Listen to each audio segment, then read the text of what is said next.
Bonjour à tous, donc on se retrouve pour la deuxième partie de l'exercice 2. Donc on était à la question 4, où on nous demande de montrer que des ronds f sur des ronds x et des ronds f sur des ronds y sont continus en 0, 0. Et qu'est-ce qu'on peut en déduire?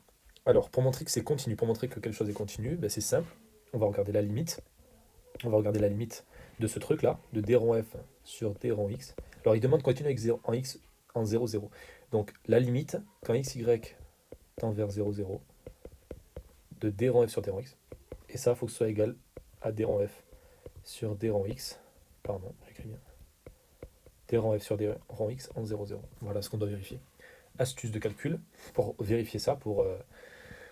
Voilà, pour vérifier ça, on va prendre la valeur absolue de d rond f sur d rond x en xy moins d rond f sur d rond x en 0, 0. Voilà.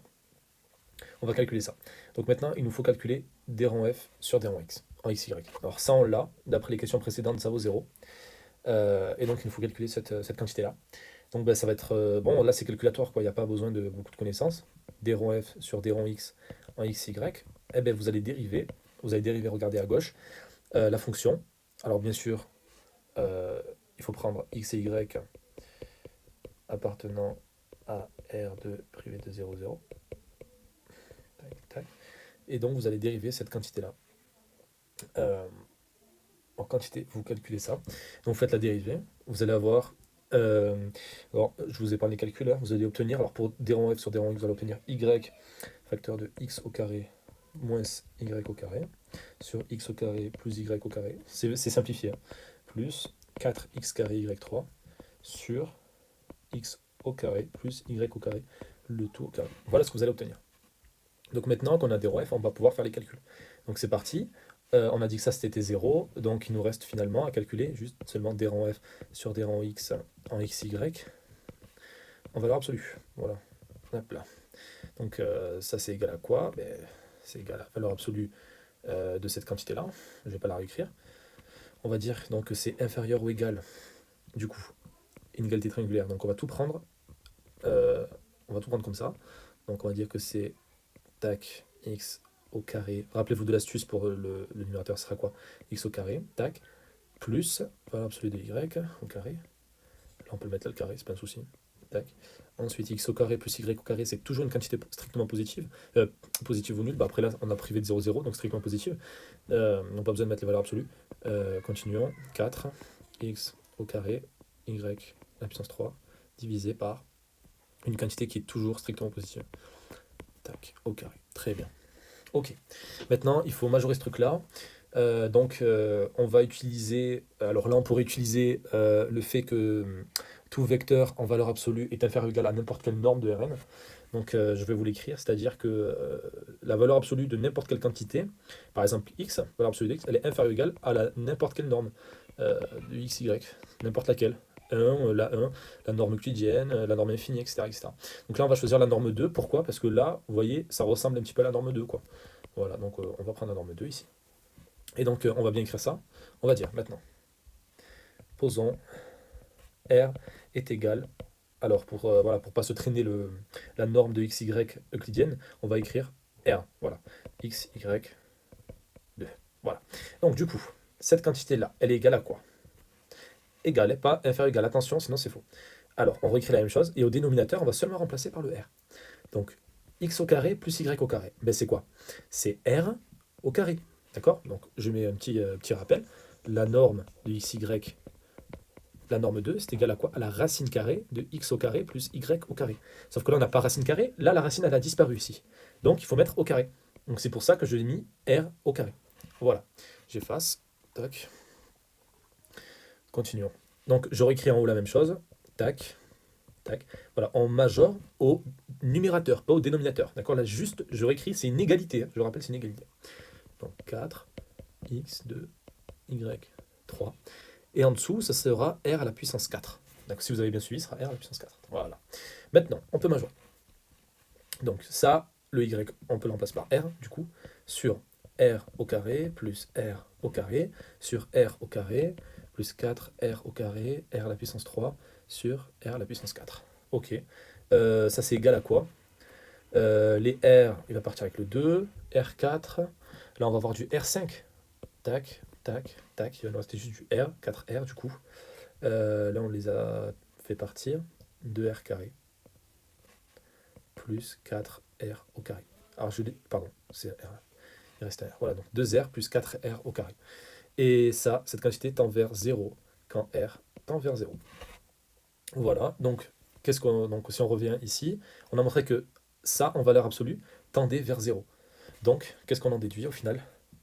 Que la limite de d rond f sur d rond x en xy, quand xy tend vers 0, 0, est égal à d rond f sur d rond x en 0, 0. Voilà, donc, d rond f sur d rond x en xy est continu en 0, 0.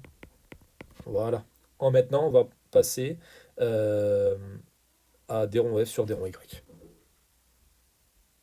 Je me rends compte que j'ai fait une petite erreur. Ici, c'est pas au carré, c'est juste un R. Hein. Voilà. Donc du coup, ceci va nous faire 6R et qui tend vers 0, quand R tend vers 0. Voilà. Donc ça n'impacte pas finalement le calcul. Donc maintenant, on va passer à d rond f sur d rond y. Donc c'est parti. On va prendre, donc même technique que tout à l'heure, donc soit xy appartenant à R2 privé de 0, 0. Voilà, tac tac, très bien. Donc valeur absolue de d rond f sur d rond y en xy moins d rond f sur d rond y en 0, 0. Voilà, c'est ça qu'on va calculer. Très bien, c'est égal à quoi? Alors, bien évidemment, d rond f sur d rond y, il faut le calculer. Vous faites la dérivée de ce truc-là, là, que vous avez à gauche, et vous allez obtenir finalement, alors je vous l'écris ici directement, x au carré moins y au carré sur x au carré plus y au carré moins 4x3 y2 sur x2 plus y2. 2. Voilà. Normalement, vous allez obtenir ça. Je me trompe. Oui, donc il faut juste rajouter un x ici. Il y a un x. Voilà. Voilà. Et ensuite, cette quantité-là vaut 0. On l'a dit. Égale 0. Donc voilà, maintenant, on va faire la même technique que tout à l'heure. Donc, inégalité triangulaire. Alors, x au carré plus y au carré sur x au carré plus y au carré plus 4 x3 y2 sur x2 plus y2 qui est une quantité positive, strictement positive. Voilà, donc pas besoin de valeur absolue. On pose notre R qui va être égal à la norme euclidienne. Tac. Et on remplace, donc finalement on va dire que c'est égal à ça, d'accord? C'est une égalité. Donc on garde toujours la même chose, pardon, excusez-moi. Tac. On laisse toujours la même chose ici. Carré. Et en dessous, ça, ici ça sera R au carré plus 4. Ah, c'est un moins. Non, c'est un plus, excusez-moi. X3 y au carré divisé par R à la puissance 4. Inférieur ou égal. Maintenant, on va pour majorer R. Donc, R au carré, ça me fait du R au carré plus R au carré plus 4, R à la puissance 3, R à la puissance 2, divisé par R 4. Très bien. Donc, ça, c'est égal à quoi? Alors, R, 2R au carré sur R au carré, plus 4R à la puissance 5, divisé par R à la puissance 4. Donc, ça, c'est égal à quoi? R au carré, ils peuvent partir. 2 fois R, ça fait 2R, plus lui part, et lui tac, il va rester 4R, qui est égal à 6R, qui tend vers 0 quand R tend vers 0. Voilà.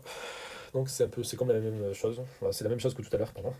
Donc on a bien que la limite, du coup, de d rond f sur d rond x, de d rond y, excusez-moi, en xy, est égale à d rond f, je vais écrire ça bien, sur d rond y en 0, 0. X et y tend vers 0, 0. Ainsi, d rond f sur d rond y, x et y, est continu en 0, 0. Voilà, on a répondu à la question 4. Maintenant, il nous demande que peut-on en déduire? Que peut-on en déduire? Bon, alors regardez. À la première question, qu'est-ce qu'on a montré? On a montré que f était C l'infini sur R2 R de privé de 0, 0. D'accord. Qu'est-ce que ça veut dire c'est l'infini sur R2 privé de 0, 0? Ça veut dire que les dérivées partielles existent sur R2 privé de 0, 0 et qu'elles sont elles-mêmes c'est l'infini sur R2 privé de 0, 0. Bon, très bien. Donc, et aussi, ça veut dire aussi qu'elles sont C1. Donc là, ensuite, on a montré quoi? On a montré euh, que d rang F et d rang Y existaient et sont continus en 0, 0. D'accord? Bon. Donc F et c'est l'infini sur R2 privé de 0, 0. Donc, d rang F sur d rang X et d rang F sur d rang Y, donc en XY, bien évidemment, sont, existent plutôt, existent et sont continus sur R2 privé de 0, 0. Ça, c'est d'après la question. Hein. D'après la question. D'après la question. Ainsi, F et C1, d'accord, et C1 sur R2 privé de 0, 0. Et ensuite, là, qu'est-ce qu'on vient de montrer? Donc maintenant, ce qui nous intéresse, c'est en 0, 0. Et là, on vient de montrer justement que d rang F sur d rang X et d rang F sur d rang Y existent et sont continus en 0, 0. D'accord? D'après la question 4, d'après la question 4, d rang F sur d rang X et d rang F sur d rang Y existent et sont continus en 0, 0. Ainsi, on en déduit que F est C1 sur R2 tout entier. Voilà ce qu'on peut en déduire. Que F est C1 sur R2 tout entier. Voilà. Question 5. Tac. Question 5. Calculer si elles existent. D carré sur F. Nanana, nanana. Ok. Alors déjà, il faut bien voir ce que c'est des ronds carrés F, etc., etc. Donc, si elles existent. Donc, on ne sait pas si elles existent. Donc là, on va dire quoi? On va dire donc si elles existent, des rangs carrés F sur des rangs X et des rangs F sur des rangs... Alors, c'est X, des rangs Y. Et là, c'est des rangs Y, des rangs X.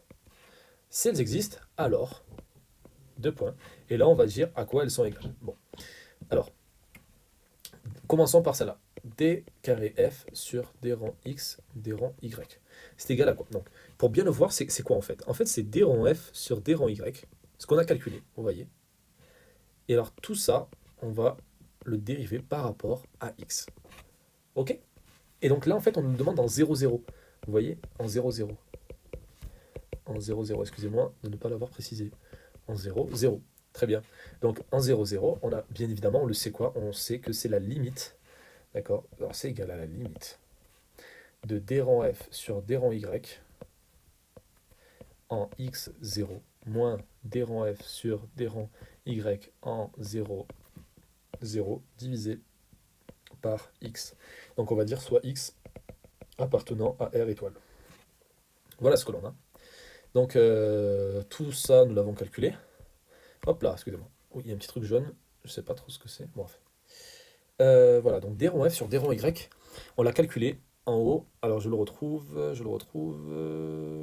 c'est ici. Là. Ma flèche est dégueulasse, excusez-moi. Normalement, je peux faire des bonnes formes. Voilà, ici.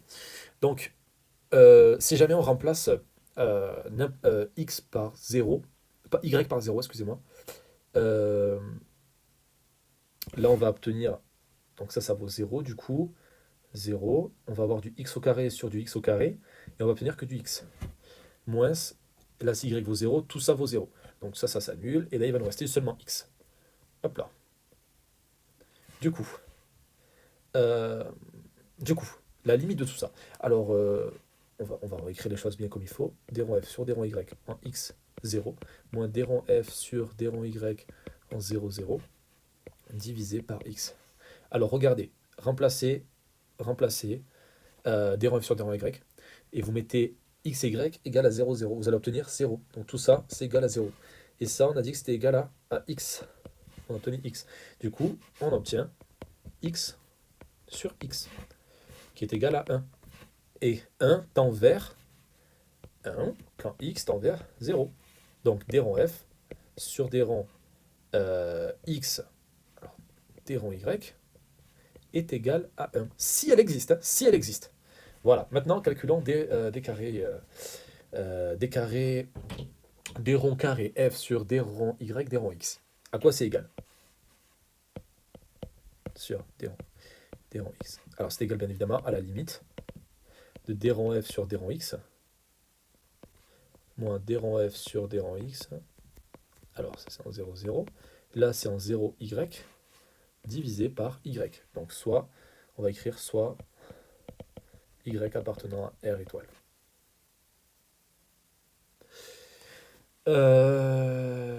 J'espère que vous voyez bien, c'est bien 0y là. Ok, ici. Là. Donc, on remplace x par 0 et y on laisse tel quel dans celui-là, ici. Y reste le tel quel et x vaut 0. X vaut 0, donc toute cette quantité-là, elle vaut 0. Et ici, vous enlevez les x, il va nous rester moins y au carré sur... Ça va faire moins 1, ça va faire moins y. Il va nous rester moins y. Donc ça, c'est égal du coup à moins y sur y. Bah, du coup, c'est moins 1. Donc en fait, la limite, c'est moins 1. Donc en fait, d carré f sur d rond x. Excusez-moi pour l'appellation de ce truc-là. Je le dis vraiment mal, je suis vraiment désolé. Donc en 0, 0, si elle existe, elle est égale à moins 1. D'accord, très bien. Question 6 maintenant. La fonction f est-elle différenciable 2 fois à l'origine? Justifiez la réponse. Donc qu'est-ce que ça veut dire différenciable 2 fois à l'origine? Ben, en fait, il y a un théorème qui va nous aider, c'est le théorème de Schwartz, qui nous dit tout simplement que si f est différenciable 2 fois à l'origine, alors les dérivées secondes, les dérivées partielles secondes sont égales. D'accord? Selon toutes les directions. C'est-à-dire que d rond f, d carré f sur d rond x, d rond y, en 0, 0, doit être égal à d carré f sur d rond y, d rond x, en 0, 0. En 0, 0, excusez-moi. Donc voilà, en 0, 0. Donc là, on voit bien que 1 est différent de moins 1. Donc, on en déduit qu'elles sont différentes. Enfin, on en déduit qu'elles sont différentes. Voilà, donc elles sont différentes. Donc f n'est pas différenciable 2 fois à l'origine. D'après le théorème de Schwartz. Je sais pas si je l'ai bien écrit, j'espère. J'espère que je l'ai bien écrit.